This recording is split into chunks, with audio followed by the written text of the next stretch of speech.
Hello guys, मेरा नाम अभिषेक है और आप सबका स्वागत है मेरे चैनल में एक बार फिर से। आज फिर से लेके आया हूँ आपके लिए एक और नई वीडियो।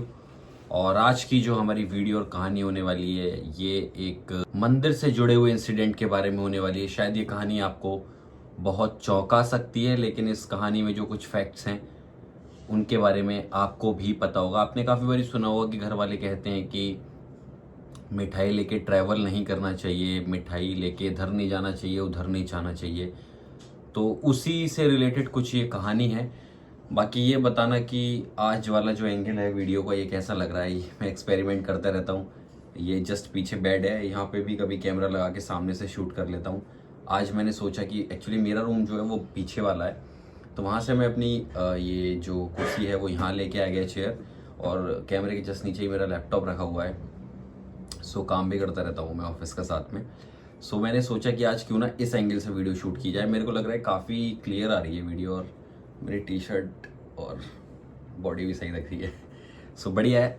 जस्ट जोक्स अपार्ट, इसके अलावा अब दोबारा कहानी पे वापस आ जाते हैं। तो आज की जो कहानी होने वाली है, ये एक प्रेमी जोड़े या फिर कपल के बारे में होने वाली है। एंडिंग इसकी खास अच्छी नहीं होने वाली, मैं पहले ही स्पॉइलर दे रहा हूँ, लेकिन आपको कहानी सुन के मज़ा आने वाला है। एक हॉन्टेड हॉरर कहानी है ये।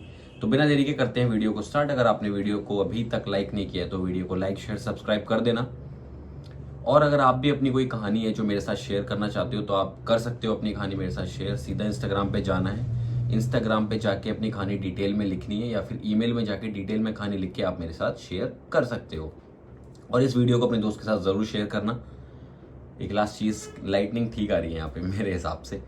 और ये आइकॉनिक चादर तो आई गेस सबके घर पे होगी। सो ये आज मम्मी ने बिछाई हुई थी, तो मैंने सोचा नहीं कि इसको हटाऊं, बस दिखाने का याद आया। तो आइकॉनिक चादर। तो चलिए करते हैं वीडियो को स्टार्ट। ये जो कहानी है, ये कहानी हमारी आती है जगन्नाथपुरी, जो एक टेम्पल है, आपने काफ़ी सुना होगा, काफ़ी प्रसिद्ध टेम्पल है। उसके पास ही एक गांव लगा हुआ था। उस गांव से रिलेटेड ये कहानी है। वो एक छोटा सा ही गांव था, ज़्यादा बड़ा गांव नहीं था। उस गांव के अंदर एक कपल रहता था।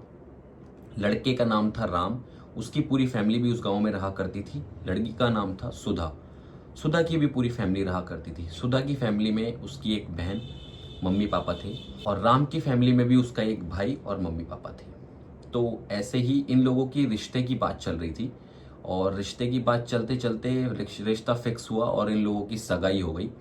तो सगाई होने के बाद राम काफ़ी बारी सुधा से फ़ोन पे बातें किया करता था। तो राम सुधा से बोलता है, यार कि अब हमने इतनी बात की है, मुझे लगता है कि हम लोगों को एक बारी ना मिलना चाहिए।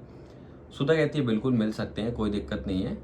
तो राम बोलता है कि यार एक काम करते हैं, हम लोग ना साथ में जगन्नाथपुरी टेम्पल चलते हैं। सुधा को उसका ये आंसर सुन के काफ़ी अच्छा लगा, लाइक कि ये कहीं और डेट पे लेके जाने के लिए नहीं बोल रहा है, मंदिर पे ही जाने के लिए बोल रहा है। तो उसको काफ़ी अच्छा लगा ये सुन के। उसने एकदम से हाँ कर दिया। तो नेक्स्ट डे उनका प्लान था कि वो मंदिर चलेंगे। मंदिर जाने का उनका जो प्लान था वो 4-5 बजे के आसपास का प्लान था। तो वो लोग 5 बजे समथिंग अपने घर से निकले बाइक पर। राम की, सुधा और राम बैठे हुए थे, और वो लोग मंदिर की तरफ चले जाते हैं। तो मंदिर में जाकर पूजा अर्चना करते हुए काफ़ी टाइम उनको हो गया था, लेट हो गया था काफ़ी। तो उधर से आते हुए उनको लगभग 8-9 समथिंग हो गए थे। अब वहाँ गए हैं मंदिर, तो जाहिर सी बात है प्रसाद वगैरह भी चढ़ाएंगे। तो उन लोगों ने प्रसाद वगैरह चढ़ाया, और उधर से वो लोग प्रसाद चढ़ाकर जब वापस आ रहे थे, तो वापस आते हुए उन्होंने रास्ते में क्या देखा, जिस रास्ते से वो आ रहे थे वो रास्ता थोड़ा जंगल वाला रास्ता था, ठीक है। तो उस रास्ते में उन्होंने देखा, दोनों ने देखा कि एक बुढ़ा खड़ा हुआ है रास्ते में। राम ने जहां बुढ़े को देखा वो अलग जगह थी, और सुधा ने जिस जगह पे बुढ़े को देखा वो अलग जगह थी। उस बुढ़े ने सफेद कलर के कपड़े पहने हुए थे और थोड़ा सा वियर्ड वो लग रहा था उन्हें। अब बुढ़े को देखने के बाद जैसे ही वो थोड़ा सा आगे बढ़ते हैं ना, तो रास्ते में ही राम की बाइक के आगे एक पत्थर आ जाता है, जिससे उसकी बाइक डिसबैलेंस होकर वो लोग बाइक से गिर जाते हैं। चोटें उन्हें नहीं लगी थी, लेकिन उसके हाथ में मिठाई का जो डिब्बा था वो नीचे गिर जाता है। तो सुधा उस मिठाई के डिब्बे को उठा लेती है, और उठाने के बाद जब राम उस बाइक को स्टार्ट करने की कोशिश करता है, तो राम की बाइक जो है वो स्टार्ट नहीं हो रही होती है। राम ने काफ़ी ट्राई किया कि बाइक स्टार्ट हो जाए, बाइक स्टार्ट हो जाए, बाइक स्टार्ट नहीं हुई। अभी मैंने आपको बताया था कि एक बुढ़ा उन दोनों को अलग अलग जगह पे दिखा था। वो बुढ़ा भी उस रास्ते से निकलता हुआ उनके सामने से जा रहा होता है। अब वो लोग जब उस बुढ़े को देखते हैं, तो वो ये सोचते हैं कि इतनी रात को, और मतलब जगन्नाथपुरी से उनके गांव तक बीच में कोई गांव नहीं था, और जाने का साधन साइकिल हो सकती थी कम से कम, या बाइक हो सकती थी। पैदल तो कोई आदमी कोशिश भी नहीं करेगा जाने का, क्योंकि काफ़ी डिस्टेंस था बीच में। तो उन्हें थोड़ा वियर्ड लगा कि ये आदमी यहाँ कैसे। उसके बाद फाइनली राम की बाइक जो है वो स्टार्ट हो जाती है किक मारने के बाद। राम को लगता है कि सुधा बाइक पे पीछे बैठ गई है, बट एक्चुअल में सुधा बाइक पे पीछे नहीं बैठी हुई थी, बट उसको ये फील हो रहा था कि वो पीछे बैठी हुई है। वो अपनी बाइक स्टार्ट करता है और जल्दी जल्दी बाइक चलाकर राम अपने घर पे आ जाता है। जैसे ही राम अपने घर पहुंचता है तो राम के पापा कहते हैं, बेटा इतनी देर हो गई, कहाँ था, बड़ी लेट आया तू मंदिर से। तो राम कहता है, अरे पापा कुछ नहीं, बाइक खराब हो गई थी और बस इसी वजह से हम लोगों का एक्सीडेंट भी हो गया था एक छोटा सा, इस वजह से मैं जो है आने में देर हो गई मुझे। तो राम के पापा कहते हैं कि हम लोग कौन, तू तो अकेले ही गया था ना। तो राम कहता है, नहीं मैं तो सुधा के साथ गया था पापा, देखो बैठी है ना सुधा। पापा पीछे देखते हैं, सुधा तो नहीं है। राम भी पीछे देखता है, सुधा सच में नहीं थी बाइक पे। और राम एकदम डर गया कि सुधा कहाँ गई। राम ने एकदम से बाइक स्टार्ट की और बाइक घुमाई और दोबारा से उसी रास्ते पर भागा वापस जहां पर उनका एक्सीडेंट हुआ था। वो वापस जल्दी जल्दी वहां पहुंचता है और देखता क्या है, जहां उनकी बाइक का एक्सीडेंट हुआ था वहीं सुधा साइड में पड़ी हुई है। जैसे ही राम बाइक लेके बाहर निकला था, राम के पीछे पीछे राम के पापा और राम का भाई एक ही बाइक से, वो लोग भी राम का पीछा कर रहे थे कि इतना हड़बड़ा के कहाँ जा रहा है ये। जब उन लोगों ने उसको सुधा को वहां पड़े हुए देखा तो राम ने सुधा को उठाया और कोशिश की उसको जगाने की, लाइक उसके मुंह पे पानी मारा, उसको हिलाया, बट वो बेहोश ही थी, वो नहीं उठी। इसके बाद राम ने सोचा कि इसको हॉस्पिटल लेके जाना ही सही रहेगा। तो राम सुधा को हॉस्पिटल लेके जाता है। जब वो लोग उसको हॉस्पिटल लेके जाते हैं तो डॉक्टर्स भी कोशिश करते हैं उसको जगाने की, लेकिन रात में सुधा को वो नहीं जगा पाते। पूरी रात सुधा बेहोश ही रहती है। नेक्स्ट डे जब सुधा को होश आता है और सुधा की माँ सुधा से पूछती है कि बेटा तुझे क्या हुआ, तो सुधा चुप रहती है। सुधा अपनी माँ को कुछ नहीं बताती। वो ये बोलती है कि बस माँ मैं बेहोश हो गई थी, वहाँ पे बाइक से गिर गई थी। उसने अपनी माँ को कुछ नहीं बताया। तो उसकी माँ ने सोचा हो सकता है शायद कि कोई हल्का सा इसको दिक्कत हो गई हो, चक्कर आ गए हो, गिर गई होगी बाइक से, कोई नहीं। वो उसको लेके घर चले जाते हैं। अब घर जाने के बाद नेक्स्ट डे रात को 2-2:30 बजे सुधा की चीख सुनाई देती है उसके घर वालों को। उसके घर वाले दोबारा से वापस भागते हैं उसके कमरे में और देखते हैं कि सुधा ठीक है, मतलब कोई प्रॉब्लम नहीं है, लेकिन वो बहुत डरी हुई सी लग रही थी। उसकी माँ फिर से उससे पूछती है कि बेटा क्या हुआ है, तू मुझे बता, मुझे लग रहा है कि तू मुझसे सच नहीं बोल रही है। तो सुधा की माँ बार बार सुधा से पूछ रही थी क्या हुआ, मुझे प्लीज बता बता।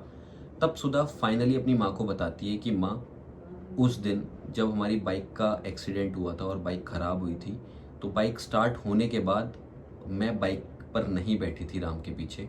मैंने काफ़ी बारी राम को आवाज़ मारने की कोशिश की, लेकिन ऐसा लग रहा था जैसे राम को मेरी आवाज़ ही नहीं आ रही, और राम वहाँ से चला गया था बाइक से। उसके बाद मैंने अपने फ़ोन की फ्लैश जलाई और मैं रोड पर वहाँ खड़ी रही। इतने में ही एक बुढ़ा आदमी मुझे दिखाई दिया था दोबारा से, वो मेरे पीछे था। और जैसे ही मैंने पीछे मुड़ के देखा तो उस बुढ़े ने मेरा हाथ पकड़ लिया था बहुत वियर्ड तरीके से, और वो गंदी सी स्माइल पास कर रहा था मुझे, अजीब से सा हंस रहा था वो। और मैंने अपनी आंखें बंद कर ली थी। जैसे ही मैंने अपनी आंखें खोली थी तो वो बुढ़ा गायब हो गया था। पता नहीं कहाँ था, बट वो चला गया था। फिर जब मैंने मुड़ के पीछे वापस देखा तो मुझे वहाँ पर एक काला साया दिखाई दिया मम्मी। वो काला साया था वहाँ पे, और वो काला साया मेरी तरफ अजीब तरीके से देख रहा था। उसकी माँ डर गई थी ये बात सुन के। उसके बाद सुधा बोलती है कि मैंने अपनी फ्लैश लाइट से ऐसे करके ध्यान से भी देखा था तो वो काला साया ही था माँ, उसकी आंखें लाल थी। अचानक से उसके बाद वो मेरी तरफ बढ़ रहा था और उसे अपनी तरफ बढ़ता हुआ देख मैं डर के बेहोश हो गई थी। उसके बाद मैंने अपने आप को हॉस्पिटल में पाया। तो उसकी माँ ने जब ये सुना, उसकी माँ डरी, लेकिन उसके ऊपर कोई हरकतें नहीं थी। तो उसकी माँ ने सोचा कि कुछ नहीं, दिखाई तो है, कुछ हुआ थोड़ी है इसको, कोई बात नहीं। अब राम को ये लग रहा था कि शायद सुधा के साथ कुछ हो रहा है, क्योंकि सुधा जो है उसके साथ जब बात करती थी थोड़ा वियर्ड सा करती थी और उसको बताती थी भी कि राम मेरे साथ ऐसे ऐसे होता है, मुझे रात को लोग दिखाई देते हैं कमरे के अंदर, मुझे बहुत अजीब लगता है।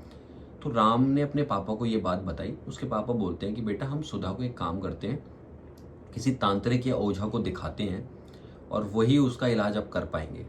तो राम बोलता है ठीक है पापा, ऐसा कर लेते हैं।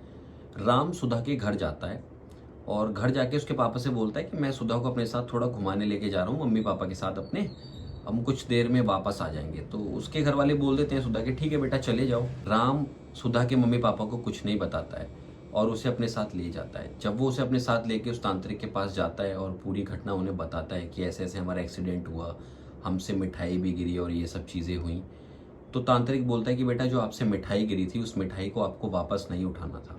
वहाँ पे ही वो काला साया खड़ा हुआ था, जिसे भी आप भूत समझ रहे हो वही भूत था वहाँ। आपने जो मिठाई उठाई जो गिरी थी आपसे, उसी चीज़ से वो नाराज़ होके अब सुधा के पीछे पड़ गया है वो बुढ़ा, और वो जो काली आत्मा है वो सुधा के पीछे, और अब वो उसके साथ साथ उसके घर तक आ गया है। मैं कोशिश करता हूँ इसे सुधा के अंदर से निकालने की। अब जैसे ही वो सुधा के ऊपर थोड़ा बहुत टोटका वगैरह करता है तो वो क्या देखता है कि सुधा के मुंह से खून की उल्टी हो रही है। जब वो अपने तंत्र मंत्र पढ़ता है तो सुधा के मुंह से खून की उल्टी होनी स्टार्ट हो जाती है। लेकिन वो और मंत्र पढ़ता है, उसको और उल्टियाँ होती हैं, लेकिन ऐसा लग रहा था कि वो ठीक हो रही है। तो उसके बाद सुधा बेहोश हो जाती है। तो वो तांत्रिक बोलता है कि बेटा मैंने कोशिश तो की है इसे ठीक करने की, मैं इसके हाथ में एक ये धागा बांध रहा हूँ, बस आप लोग ये कोशिश करना कि ये धागा इसके हाथ से ना खुले। अगर ये धागा इसके हाथ से खुल गया तो फिर शायद मैं ये सब चीज़ें ठीक ना कर पाऊँ। और जब उसके साथ ये प्रॉब्लम हो रही थी ना, तो धीरे धीरे करके सुधा का वजन भी कम हो रहा था। वो जबकि नॉर्मल खाना खा रही थी बट तब भी उसके साथ ऐसा हो रहा था। तांत्रिक ने एक चीज़ और बोली थी कि बेटा देखो मैं हाथ में धागा बांध रहा हूँ, लेकिन आपको अब सात्विक भोजन करना होगा, बिना लहसुन प्याज का खाना खाना है 21 दिन तक। तो राम ने बोला ठीक है, मैं ध्यान रखूंगा बाबा, आप परेशान ना हो इस बात को लेके। और वो लोग घर चले जाते हैं। अब उसके मम्मी पापा को तो पता नहीं है सुधा के, सुधा अपने घर पहुंच गई है, ठीक है अभी तो कोई प्रॉब्लम नहीं है उसे। एक दो दिन के बाद होता क्या है, सुधा जो है अपने घर में सब्जी वगैरह काट रही होती है। जब वो अपने घर में सब्जी वगैरह काट रही होती है तो होता क्या है, सब्जी काटते हुए उसकी कलाई गलती से चाकू से कट जाती है। अब जब उसकी कलाई कटती है तो ये वही कलाई कटी थी जिस कलाई पे उसके धागा बंधा हुआ था। वो बैंडेड बांधने की जब कोशिश करती है तो वो धागा बीच में आता है। तो वो क्या करती है, उस बैंडेड को बांधने के लिए धागा खोल देती है। अब जैसे ही वो धागा खोलती है, उसको फिर ये ध्यान नहीं रहता कि वो धागा उसे वापस बांधना था, और वो धागा कहीं रखा रह जाता है, उससे ध्यान नहीं रहता उसे। तभी से उसके साथ अजीब अजीब सा होना स्टार्ट हो जाता है। लाइक उसे कभी कमरे में कुछ दिख रहा है, कभी कुछ हो रहा है, और वो सडनली अपने मम्मी पापा से उसी दिन डिमांड करती है कि मम्मी पापा मेरा नॉनवेज खाने का मन कर रहा है, नॉनवेज बनाओ ना। अब उसके मम्मी पापा को ये नहीं पता था कि पंडित ने या बाबा ने मना किया है उससे नॉनवेज खाने के लिए, सात्विक भोजन करना है उसे। उसके घर वाले सोचते हैं इतने दिन हो गए बेटा मांग रहा है आज, तो दे देते हैं बेटी को, कोई दिक्कत नहीं है। वो बेटी के लिए नॉनवेज बना देते हैं। तो जब वो लोग खाना खाने बैठते हैं तो सुधा जो है बड़ा वियर्ड तरीके से वो नॉनवेज खा रही होती है। लाइक कई सालों से जैसे उसने नॉनवेज नहीं खाया। और जब नॉनवेज खा रही होती है तो उसके फेस पे अजीब सी स्माइल होती है, बहुत अजीब तरीके से वो हंस रही होती है। ऐसा लगता है उसके घर वालों को। उन्होंने सोचा हो सकता है काफ़ी दिनों बाद खाया है तो बेटी को ऐसा हो रहा हो, कोई दिक्कत नहीं है, खाने दो चलो। उसने खाना खा लिया और सब लोग खाना खाने के बाद अपने अपने कमरे में सो जाते हैं। अब सुधा रात को अचानक से 2 बजे उठती है और फ्रिज की तरफ बढ़ती है, और फ्रिज में जो है कच्ची मछलियाँ रखी हुई थी और वो ऐसे ही मछलियों को निकाल के खा लेती है। ऐसा लग रहा था कि उसके अंदर कोई और आत्मा घुसी हुई है, कोई और चीज़ है जिसकी वजह से वो ये सब कर रही है। और वो कच्ची मछलियाँ खा के वो वहीं पास में एक पलंग पड़ा था उसके ऊपर उल्टी लेट जाती है, लाइक ऐसे करके लटक के लेट जाती है। जब सुबह उसके मम्मी पापा उठते हैं तो उसके मम्मी पापा देखते हैं कि ये कैसा अजीब सा हाल हो रहा है किचन का। किचन में सारा सामान बिखरा पड़ा है और ये मछली के कांटे पड़े हैं, उसका फ्लैश पड़ा है, थोड़ा बहुत जो मांस पड़ा हुआ था। और पास में ही सुधा लेटी हुई थी अजीब तरीके से। उसके मम्मी पापा सुधा से पूछते हैं कि ये कैसे हुआ सब। सुधा सीधा सा मना करती है कि मुझे क्या पता कैसे हुआ, मैं तो सो रही थी। लेकिन उसके कपड़े, उसके हाव भाव ये सब चीज़ें बता रहे थे कि वो कैसे हुआ। सुधा के कपड़ों पर मछली का मांस और खून लगा हुआ था। उससे उसके घर वालों को पता चल गया था कि ये सब सुधा का ही किया हुआ है। एक दो दिन अब उसके घर वाले ये नोटिस कर रहे थे कि सुधा क्या कर रही थी। धीरे धीरे करके सुधा का वेट इतना नॉनवेज खाने के बाद भी गिर रहा था। अब इतना नॉनवेज खाने का मेरे कहने का मतलब ये है कि उसके बाद से सुधा ने रोज नॉनवेज खाने की डिमांड की। उसके घर वाले रोज नॉनवेज बनाते थे और रोज नॉनवेज खाने के बाद भी सुधा का वेट नहीं बढ़ रहा था। अब जब सुधा का वेट नहीं बढ़ रहा है और वो वेट कम ही होता जा रहा है, उसके घर वालों को बहुत वियर्ड लग रहा था। साथ ही में सुधा की चाल भी अब मर्दों जैसी हो गई थी। अजीब सी हरकतें करती थी, रात को 2-3 बजे उठ के गायब हो जाती थी वो। उसके घर वाले इन सब बातों को लेके बहुत ज़्यादा परेशान थे कि कुछ तो दिक्कत है, कुछ तो परेशानी है कि इसको ये सब हरकतें ये कर रही है। वो राम को फ़ोन करते हैं और राम को पूरी घटना की जानकारी देते हैं। अब जब राम को ये बात पता चलती है तो राम उसके मम्मी पापा को बताता है, सुधा के मम्मी पापा को, कि पापा हम बीच में भी इसे एक तांत्रिक ओझा के पास लेके गए थे तो सब कुछ सही हो गया था। इसके हाथ पे एक धागा बंधा हुआ था, एक बार चेक करेंगे आपकी वो धागा बंधा हुआ है क्या? तो वो देखते हैं कि सुधा के हाथ में ऐसा कोई धागा था ही नहीं। और बीच में मैंने एक बार सुधा से पूछा भी था कि तू ठीक है ना, अगर कोई दिक्कत है तो हम बाबा पंडित के पास चलते हैं। तब भी सुधा ने मुझसे मना कर दिया था। हम एक काम करते हैं पापा, हम इसको लेके चलते हैं। अब उन्होंने ये डिसाइड किया कि वो नेक्स्ट डे लेके जाएंगे। उसी रात को अब अचानक से क्या होता है, रात को सुधा के कमरे से बहुत अजीब तरीके से चिल्लाने की आवाज़ आती है। सुधा के मम्मी पापा सुधा के कमरे में भागते हैं और जब वो भाग के कमरे में जाते हैं तो वो क्या देखते हैं, उनकी बेटी खून की उल्टी कर रही होती है और अजीब सी हंसी हंस रही होती है। वो तुरंत राम को फ़ोन करते हैं और राम को इस पूरी प्रॉब्लम के बारे में बताते हैं। जैसे ही राम को पता चलता है, राम तुरंत भागता हुआ घर आता है और उसे संभालने की कोशिश करता है, सुधा को। लेकिन उन्हें पता चल गया था कि अब उन्हें जल्दी से जल्दी तांत्रिक के पास इसको लेके जाना पड़ेगा। जैसे ही वो तांत्रिक के पास लेके जाने की सोचते हैं तो उनको एक कार चाहिए। अब इतने सारे लोग हैं, ना तो सुधा के घर कार थी ना राम के घर कार थी। राम अपने छोटे भाई को फ़ोन करता है कि भाई कैसे भी करके तू एक कार का इंतज़ाम कर, तेरी भाभी की तबीयत बहुत ख़राब है, हमें तांत्रिक के पास जाना ही पड़ेगा। उसका भाई जैसे तैसे करके एक कार का इंतज़ाम करता है और कार का इंतज़ाम करने के बाद वो कार लेके आता है तो राम का भाई कार चला रहा है, पीछे राम, सुधा और सुधा की मम्मी बैठी हैं और सुधा के पापा आगे ड्राइविंग सीट के बराबर में बैठे हैं। इस तरीके से वो लोग जा रहे हैं। अब जाते जाते अचानक से ही सुधा एक लात मारती है राम के भाई को और उसकी वजह से गाड़ी डिसबैलेंस हो जाती है। जैसी गाड़ी डिसबैलेंस होती है, अचानक से सुधा के अंदर से एक आवाज़ आती है, अब मैं इसे जिंदा नहीं छोड़ूंगा, तुम इसे नहीं बचा पाओगे। ये सुनने के बाद वो सब लोग चौकन्ने हो गए थे, बहुत चक्के रह गए थे, शॉक्ड हो गए थे कि ये कौन है जो ऐसे बोल रहा है। अब गाड़ी चल रही है, चलते चलते थोड़ा सा आगे ही राइट हैंड साइड पर एक कब्रिस्तान था और वो कब्रिस्तान पर क्या देखता है राम की वहां पे एक काला साया खड़ा हुआ है कब्रिस्तान की दीवार पर। वो तुरंत बोलता है कि ये सब छोड़ो, कब्रिस्तान की तरफ देखो। जब सारे लोग कब्रिस्तान की तरफ देखते हैं तो वो काला साया उन्हें दिख रहा था और वो काला साया उस दीवार से कूद के इनकी गाड़ी के पीछे आ रहा था भागता हुआ। राम ने अपने भाई से बोला कि तू गाड़ी तेज भगा जल्दी, तो वो जल्दी से गाड़ी भगाता है और जैसे तैसे करके वो जल्दी से उस बाबा के पास पहुंचते हैं। जैसे ही वो उस बाबा के पास पहुंचते हैं, बाबा सारी घटना समझ जाता है। बाबा ने बोला कि अब इसके हाथ से ये धागा छूट गया ना, इसी वजह से ये दिक्कत हो रही है, मैं कोशिश करता हूँ इसे शांत करने की। बाबा अपने मंत्र वगैरह पढ़ता है, मंत्र पढ़ के उसको शांत तो कर देता है, लेकिन वो अचानक से क्या देखता है, काला सा साया उस लड़की के अंदर घुस रहा है और घुस के फिर वो अपनी आवाज़ में बोलता है कि नहीं बचा पाएगा तू इसे, कितनी भी कोशिश कर ले तू नहीं बचा पाएगा। तो बाबा बोलता है कि तू है कौन, क्यों आया है, इसे क्यों परेशान कर रहा है। ये सारा नज़ारा देख के राम बहुत ज़्यादा परेशान हो गया था। राम सुधा के आगे ऐसे हाथ जोड़ रहा था और उस आदमी से बोल रहा था कि छोड़ दो मेरी सुधा को, प्लीज़ मेरी सुधा को छोड़ दो, मैं अपनी सुधा से बहुत प्यार करता हूँ। तभी वो बोलता है नहीं, मैं सुधा को नहीं छोड़ूंगा, ये मेरे साथ ही जाएगी। तभी वो बाबा जो होता है कुछ ऐसे करके तो सुधा के ऊपर मारता है और उससे बोलता है बता तू कौन है। वो कहता है अब तो मैं इसे लेके ही जाऊंगा, चल तुझे बता देता हूं कि मैं कौन हूं।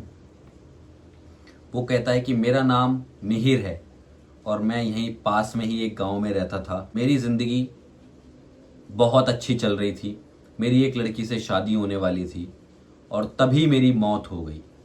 उसी रोड पे मेरी मौत हुई थी जिस रोड पे ये लोग मुझे मिले थे, जहां इनका एक्सीडेंट हुआ था। ये लड़की मुझे वहां अकेली खड़ी हुई दिखी, तभी से मैं इसके साथ हो गया और अब मैं इसे अपने साथ ही लेके जाऊंगा, मैं इसे नहीं छोड़ूंगा। बाबा ने बहुत कोशिश की, बहुत मंत्र फूके उसे बचाने की, लेकिन जब वो मंत्र फूंक रहे थे तो सुधा के खून की उल्टी हो रही थी बार बार, और उसकी हालत खराब होती जा रही थी। बहुत दिन ब दिन उसकी हालत खराब हो रही थी, मतलब घंटे दर घंटे उसकी हालत बहुत ज़्यादा खराब हो रही थी। जैसे ही वो मंत्र मारते थे वो खून की उल्टी करती थी। बाबा को ये समझ आ गया था कि अगर बाबा नहीं रुके तो ये मर भी सकती है। बाबा ने बोला कि आज तुम इसे घर ले जाओ, इसके लिए आज इतना ही काफ़ी है, अब कल आना तुम, कल बाकी इसके साथ हम पूजा पाठ करेंगे। नेक्स्ट डे फिर आई, फिर नेक्स्ट डे उन्होंने पूजा पाठ की, कोशिश की, लेकिन वो तब भी नहीं निकला। ऐसे ही करते करते 3 से 4 दिन निकल गए। उन्होंने कोशिश की उसे निकालने की, लेकिन वो नहीं निकला। और दिन ब दिन सुधा बहुत ज़्यादा कमज़ोर होती जा रही थी। चौथे दिन जब बाबा के पास सुधा आती है और वो कोशिश करते हैं उसको निकालने की, उसके अंदर से उस भूत को, उस आत्मा को, उस छलावे को, जिसने ये अजीब सा क्रिएट की थी सब चीज़ें, तो अचानक से सुधा होश में आती है और सुधा राम से बोलती है कि राम, मैं तुमसे बहुत प्यार करती हूँ और मैं हमेशा तुम्हारे साथ रहना चाहती हूँ, प्लीज़ मुझे बचा लो राम।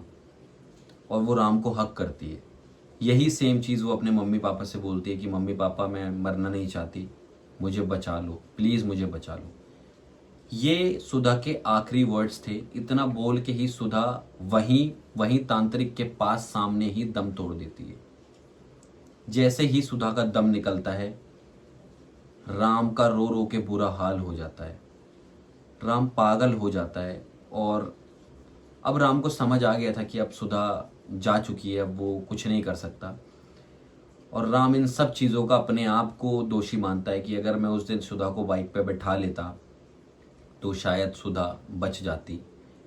लेकिन राम को तब ये लग रहा था कि उसने उसे बाइक पे बैठा लिया है। वो इल्यूजन ही उस भूत ने ऐसा क्रिएट किया कि उन दोनों को अलग कर दिया उसने।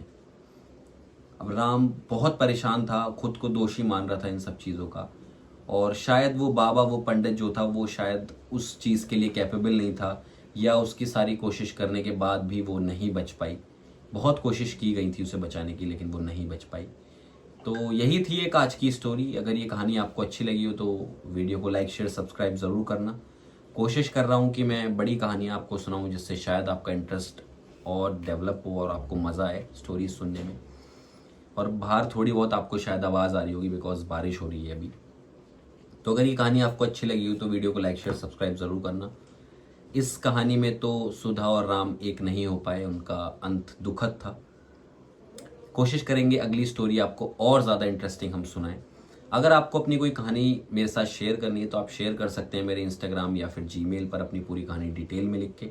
और इस वीडियो को अपने दोस्तों के साथ ज़रूर शेयर करना। मैं मिलूँगा इससे नेक्स्ट वीडियो में, शायद सेम बैकग्राउंड के साथ या डिफरेंट बैकग्राउंड के साथ, वो तो पता नहीं, देखते हैं। मिलूंगा नेक्स्ट वीडियो में, तब तक के लिए शुक्रिया, बाय बाय।